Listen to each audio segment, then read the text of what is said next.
at makibahagi sa pangako nila sa isa't isa na magsasama habang buhay. Ngunit bago po tayo magpatuloy, ay kinakailangan ko pong magtanong, meron bang tumututol sa pag-isang dibdib ni Hill at ni Catherine? Kailangan kong tanungin. Baka merong humahabol. Sagot po. Ala daw po, ma'am. Sige po. Hill at Catherine, ang kasal ay isang pangako sa pagitan ng dalawang taong nagmamahalan at isang instrumento sa pagkakaroon ng isang pamilya ng naaayon sa batas. Isa ito sa magiging pinakamahalagang araw sa inyong mga buhay dahil ngayon ay pag-iisahin kayo sa ilalim ng batas ng Pilipinas na kung saan ang kasal ay panghabang buhay. Ngunit bago ninyo ipahayag ang inyong mga pangako, ay nais ko munang kumpirmahin ang inyong intensyong magpakasal ngayong hapong ito.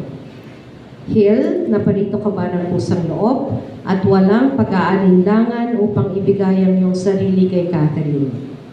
Yes. Opo. Tinatanggap mo ba si Catherine bilang iyong kabiyak na iyong mamahalin, aalagaan, igagalang at paglilingkuran habang kayo ay nabubuhay? Opo. Catherine, naparito ka ba ng pusang loob at walang pag-aalinlangan upang ibigay ang iyong sarili kay Hill? Yes po, Mayor.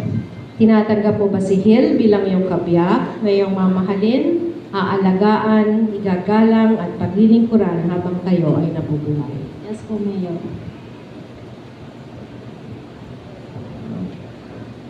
Tinatawagan po natin ang magsisindi ng kandila. Meron pa silang abay.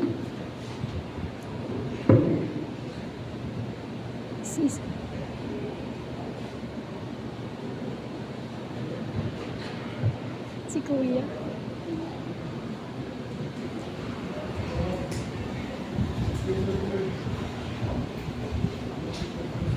Hill at Catherine, ang mga kandilang ito ay kumakatawan sa liwanag na gagabay sa inyong buhay may asawa. Panatilihin ang liwanag na ito sa inyong pagsasama para maging mas masaya, mas mapayapa, at masagana ang inyong pamumuhay.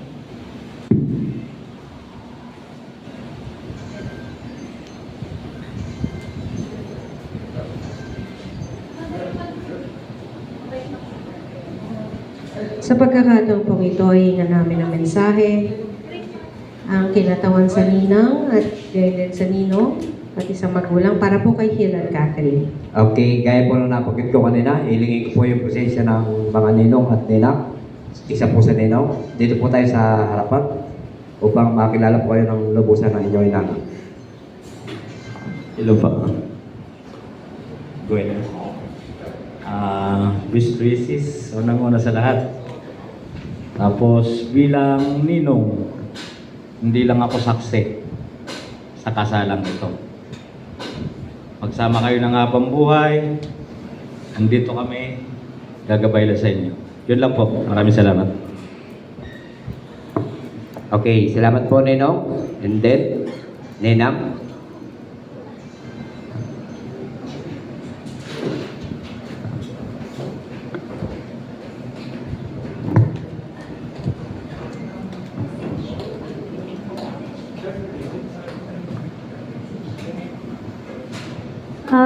Ang dasal ko sa inyong dalawa ay maging masaya, mapayapa, ligtas at masaganang pagsasama bilang mag-asawa. May you two never stop loving each other and never stop showing your love to each other. May the true love you share today grow stronger as you grow older. Congratulations. Okay, maraming salamat po ninong, ninang. And then, sa parents po, unahin na po natin si ma'am. Si sir. Magandang hapon sa inyo lahat. Sa inyong dalawa, masasabi ko lang. Nagustuhan natin itong lahat, hindi lang kayo. Kung may kasalanan ng isa, nagkakamali kasi di naman tayo perfecto, magkapatawaran. Maging mahilang ng isa para lalo kayo tumibay. Salamat. Okay, maraming salamat po sa parents po ni Catherine. Ma'am.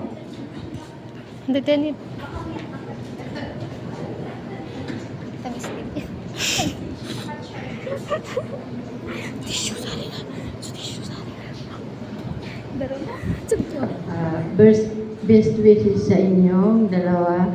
Sana magsama kayo sa hirap at ginawa. God bless you more.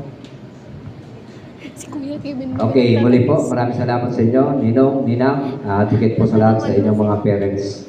At bilang civil wedding po ang ating ginaganap, hingan din po natin ng munting mensahe ang ating mayor para sa kanyang kinakasal. Maraming salamat po sa nagbigay ng mensahe. Maigli lamang siya pero kumbaga meaningful naman. So napakinggan niyo naman yung mga sinabi nila. So siguro dadagdagan lang. Sa mga kinakasal ko, lagi ko sinasabi na dapat na pundasyon ng isang pasasama ay pagmamahalan. So nagmamahalan naman kayong dalawa. Yan na ba kayo matagal? Nakimarites pa.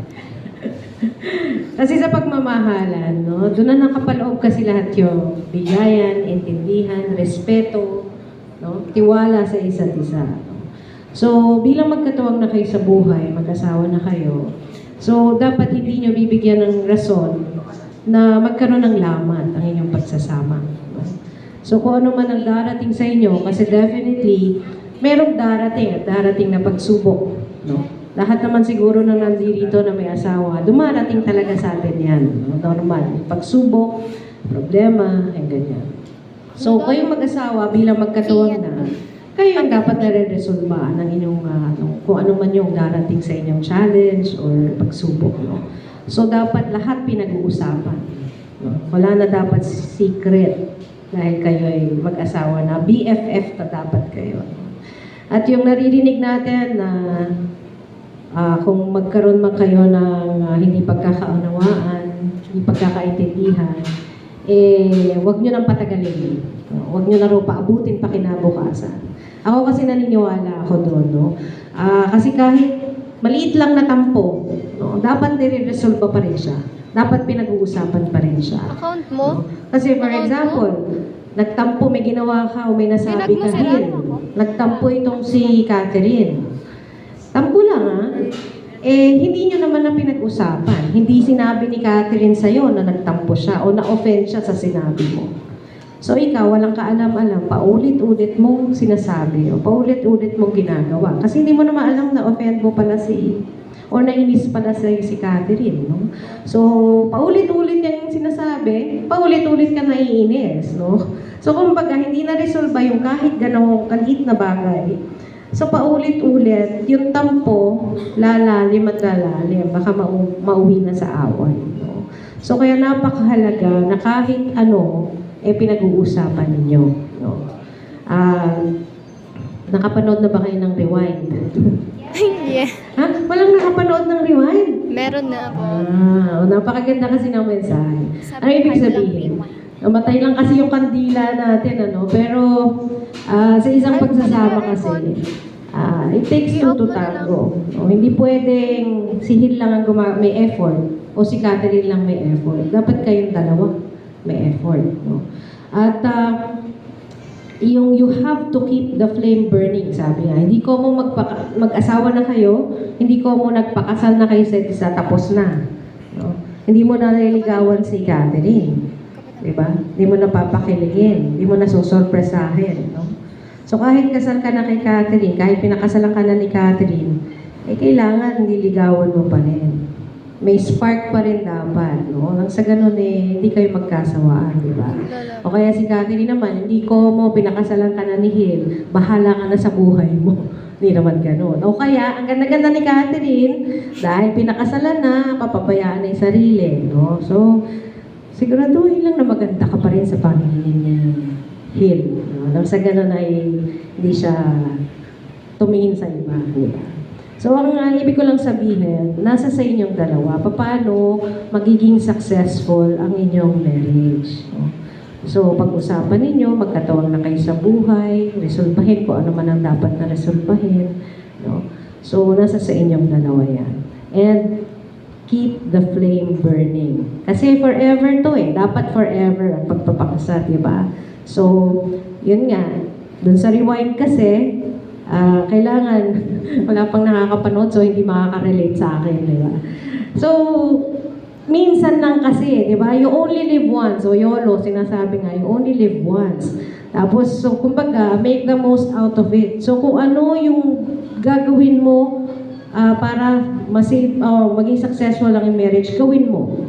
Kung ano yung dapat na iparamdam mo sa asawa mo, iparamdam mo. Huwag kang magano na bukas na o sa isang linggo na. No? Kung ano yung maibibigay mo ngayon, mapaparamdam mo ngayon, mapapakita mo ngayon, gawin mo na. No? Kasi hindi natin alam kung ano yung mangyayari kinabukasan. No? So, yung pagmamahal, huwag mong tipirin. Ipakita at paramdam yung inyong pagmamahal sa isa't isa. No?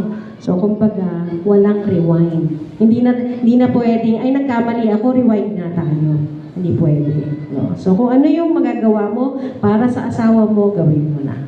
Yun yung message nung rewind na sine. Talagang, siguro mamaya manonood na kayo. Hindi pinopromote, hindi ko pinopromote. Pero napakaganda kasi ng mensahe. Simple lang yung movie, pero maganda yung mensahe ng movie na yun. No? So, yung lesson na matututunan. But anyway, so kung kayo ba'y may plano na rin mag-anak? Huh? O, meron na ba? O, meron kasi akong kinakasal na meron na. So, ang sa akin, hindi ko sasabihin magpakarami kayo, magpakakoti kayo, no? Ilang magkapatid ba kayo, Hil? Ilan ba kayo? Ay, ang konti. 8? 8. Kayo, Catherine? Nag-iisa. Ako, hindi kayo taya. Hindi kasi, sabi kasi nila, pag madami, masaya. Kaya gusto nila marami.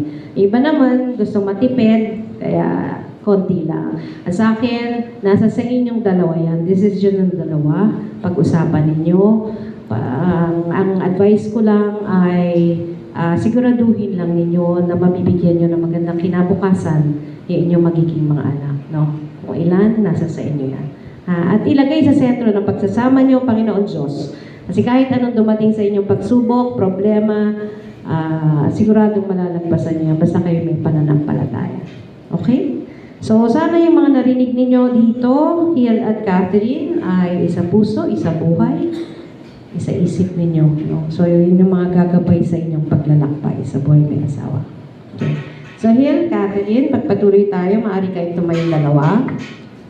Sino pong may hawak ng aras? Pakihawakan ng aras. Ang aras ay sumisimbolo hindi lamang sa material, kundi sa espiritual ninyong yaman. Hawakan niyo ito bilang tanda na ang inyong mga pagpapala ay inyong pagsasaluhan.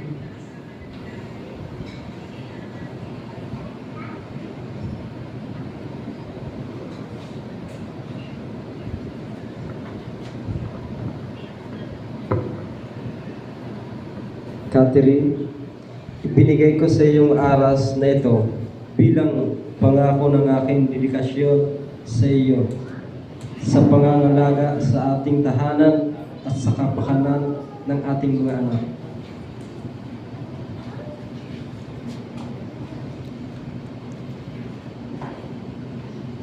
Mark Kevin Hill, binibigay ko sa iyo. Tinatanggap ko ito at nangangako ako na magiging iyong katuwang sa wastong pangangasiwa ng ating kabuhayan at tahanan. Ngayon naman ay pumarap kayo sa isa't isa para sa pagpapahayag ng inyong pangako.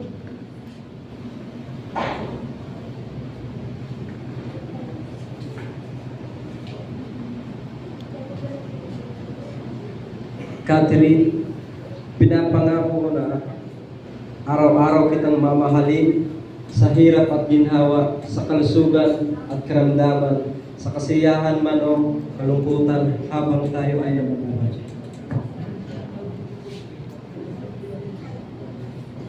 Mark Kevin Hill, pinapangako ko na araw-araw kitang mamahalin sa hirap at ginhawa, sa kalusugan at karamdaman, sa kasiyahan man o kalungkutan habang tayo ay nabubuhay. Pakihawakan ng mga singsing. Ang singsing ay sumisimbolo sa walang hanggang pag-ibig at pangako sa isa't isa, walang simula at walang wakas.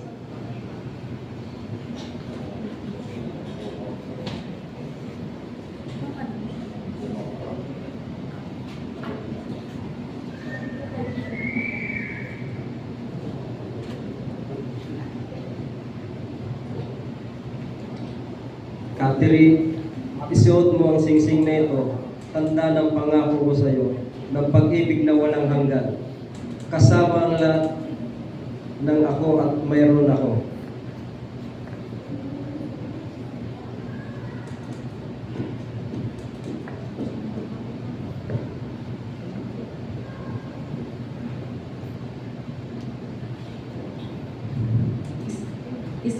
Mark Kevin Hill, isuot mo ang singsing na ito, tanda ng pangako ko sa iyo, ng pag-ibig na walang hanggan, kasama ang lahat ng ako at mayroon ako.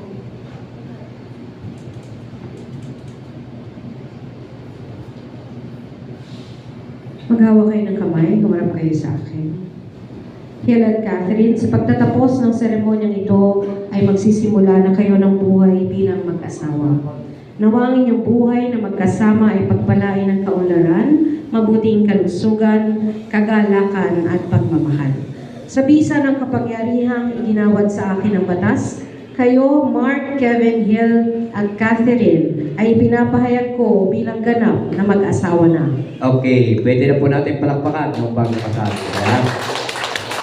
Pero hindi po tayo natapos ha. Nangangalahati pa lang po tayo. Mark, Catherine, may request yung inyong mga photographer, mga nagbibideo sila.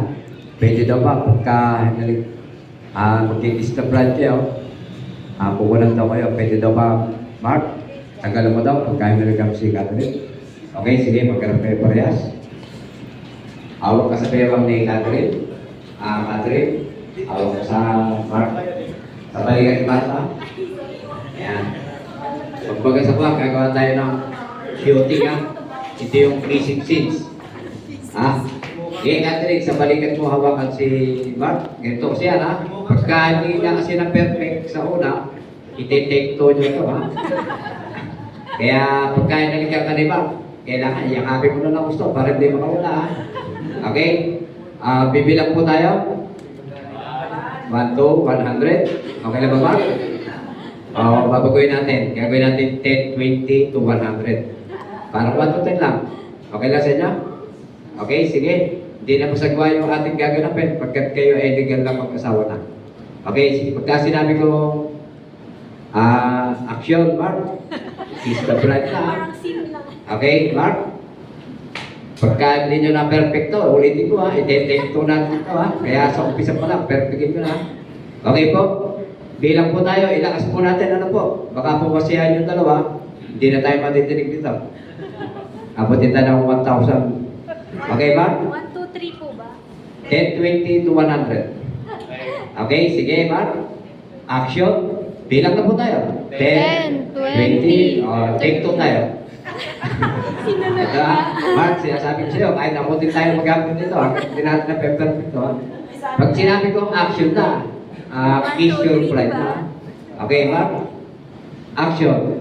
Bilang po tayo. 10, 20, 30, 40, 50, 60, 70, 80, 90, 91, 92, 93, 94, 95, 96, 97, 98, 99. Okay na ba mga ate? 100. Ayan. Talagang pinapit po nila.